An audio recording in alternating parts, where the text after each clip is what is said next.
Assalamualaikum warahmatullahi wabarakatuh.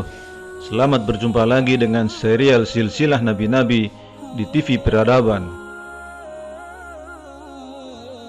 Kali ini kita akan lanjutkan pembahasan tentang Nabi Nuh pada episode 3, sekarang pada bagian 2, melanjutkan pembahasan kita sebelumnya pada bagian 1 yang lalu tentang silsilah dan kisah Nabi Nuh dan lahirnya peradaban dunia.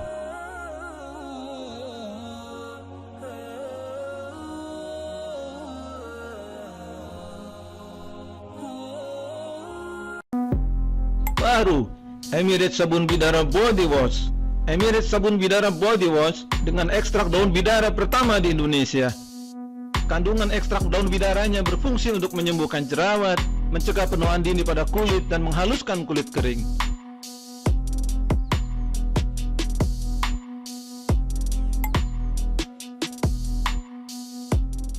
Sebelum melanjutkan pada detail pembahasan berikutnya, maka kita perlu menuntaskan dulu tentang beberapa hal penting, yaitu apakah banjir besar yang menimpa kaum Nabi Nuh itu bersifat global ke seluruh dunia, ataukah hanya banjir lokal yang terjadi dan hanya di sekitar wilayah kaum Nabi Nuh saja? Dan apakah semua manusia yang tidak naik kapal Nabi Nuh ditenggelamkan dan meninggal dunia, serta tidak tersisa di dunia satupun? Pertanyaan-pertanyaan tersebut penting untuk dipastikan jawabannya, untuk mendapatkan kesimpulan yang baik, karena akan sangat berpengaruh terhadap pembahasan kita berikutnya. Tapi sebelum itu, jangan lupa untuk subscribe, like, dan share channel TV Peradaban, serta like dan share video lainnya dari kami. Sebagian yang meyakini bahwa banjir besar pada kaum Nuh bersifat global dan menenggelamkan seluruh bumi merujuk pada firman Allah surat Nuh ayat 26-27. Nuh berkata, "Ya Tuhanku, janganlah engkau biarkan seorang pun di antara orang-orang kafir itu tinggal di atas bumi. Sesungguhnya, jika engkau biarkan mereka tinggal, niscaya mereka akan menyesatkan hamba-hambamu, dan mereka tidak akan melahirkan selain anak yang berbuat maksiat, lagi sangat kafir."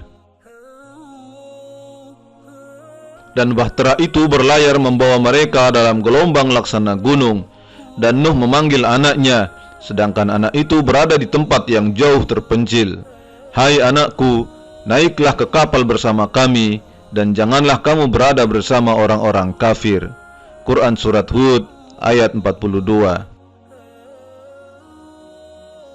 Pendapat ini diperkuat juga dengan keterangan dari kitab Genesis pasal 7 ayat 4 yang menyebutkan, "Untuk selama 7 hari Aku akan menyebabkan hujan di bumi 40 hari dan 40 malam, dan setiap makhluk hidup yang telah aku ciptakan akan aku binasakan dari permukaan bumi." Sedangkan yang berpendapat bahwa banjir besar tersebut hanyalah banjir lokal atau regional saja mengajukan argumentasi sebagai berikut, bahwa pada setiap umat maka akan diutus seorang Rasul sebagai pemberi peringatan, sebagaimana diantaranya disebutkan dalam Al-Quran, surat Ar-Ra'd ayat 7, surat An-Nahl ayat 36, 84 dan 89, surat Al-Mu'minun ayat 44, surat An-Nisa ayat 41, dan surat Yunus ayat 47. Menurut kelompok ini, ada nabi lain selain Nabi Nuh alaihissalam yang sezaman dengannya. Contohnya seperti Nabi Ibrahim hidup sejaman dengan Nabi Lut, Nabi Ibrahim sejaman dengan Nabi Ismail dan Ishak, lalu Nabi Yakub sejaman dengan Nabi Yusuf dan lainnya.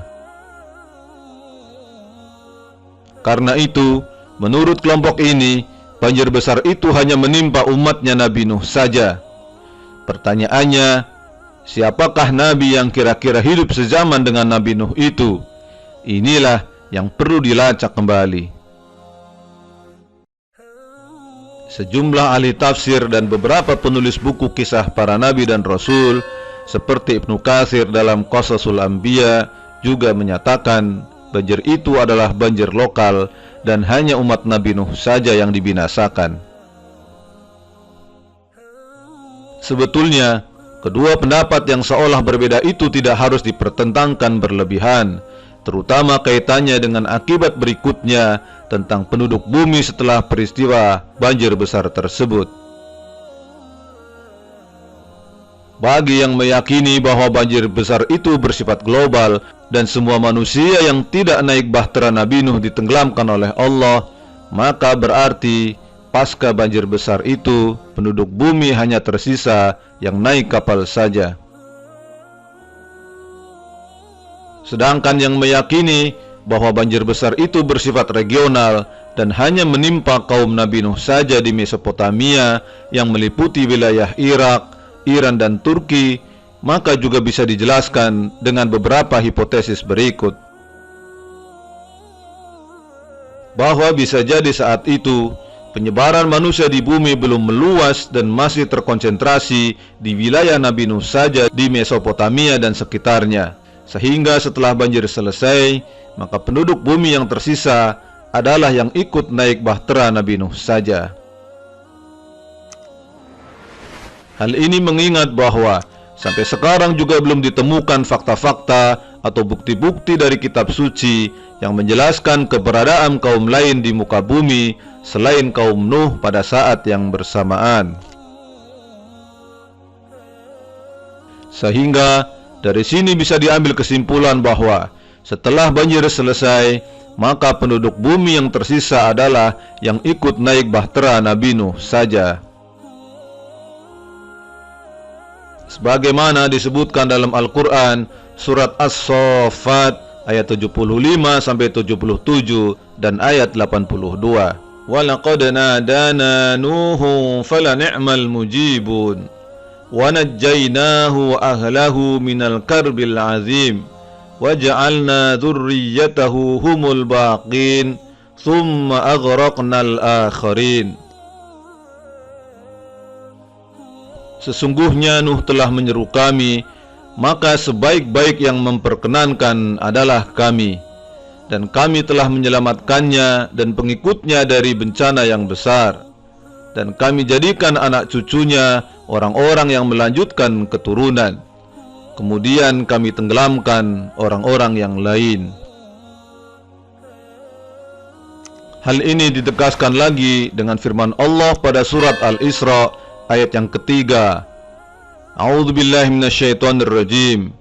Dzurriyyata man hamalna ma'a Nuh innahu kana 'abdan syakura. Yaitu anak cucu dari orang-orang yang kami bawa bersama Nabi Nuh. Sesungguhnya mereka adalah hamba-hamba yang pandai bersyukur. Dengan demikian, tidak ada lagi pertentangan tentang penduduk bumi setelah surutnya air pasca banjir besar Nabi Nuh, yaitu hanya tersisa yang berada di bahtera bersama-sama dengan Nabi Nuh. Dan bahwa keturunan manusia yang sekarang dan semua bangsa-bangsa yang ada di muka bumi adalah keturunan dari orang-orang yang ada di dalam bahtera Nabi Nuh. Hal berikutnya yang juga menjadi pembahasan yang pelik di antara para ahli adalah berapa jumlah orang yang ikut di dalam kapal Nabi Nuh dan bagaimana kelanjutan hidup mereka dan perkembangan keturunan mereka. Ada beberapa versi tentang orang-orang yang ikut Nabi Nuh naik kapal. Versi bahwa yang naik kapal adalah 70 orang, yaitu Nabi Nuh berserta 3 anaknya dan istri-istrinya, serta keluarga lain yang beriman.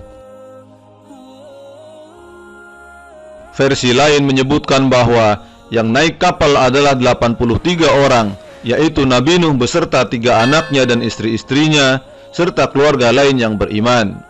Hanya Allah yang tahu pasti berapa jumlah manusia yang ikut naik ke kapal Nabi Nuh.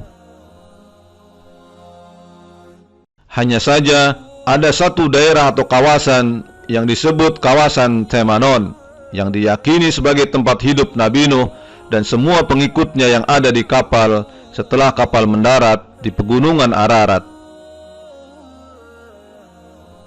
Temanon itu adalah bahasa lokal yang kalau diterjemahkan dalam bahasa Arab disebut Samanin, yang artinya 80. Sehingga bisa jadi jumlah yang mendekati kebenaran tentang orang-orang yang ikut kapal Nabi Nuh berjumlah 83 orang. Tetapi semua versi itu menjelaskan bahwa dari semua yang naik kapal, maka hanya ketiga anak Nabi Nuh saja yang melahirkan keturunan, sedangkan selain anak Nabi Nuh tidak melahirkan keturunan selanjutnya. Dari sinilah kemudian para ahli menyimpulkan bahwa semua manusia yang ada sekarang adalah keturunan dari ketiga anak Nabi Nuh yang ikut naik kapal, yaitu Sam atau Shem, Ham atau Hem, dan Yafit atau Yafet. Jadi pemirsa sekalian, sementara sampai di sini dulu bahasan video kita tentang Nabi Nuh dan lahirnya bangsa-bangsa, bahwa semua manusia yang sekarang adalah keturunan dari Nabi Nuh, sehingga Nabi Nuh juga disebut sebagai babak manusia yang kedua.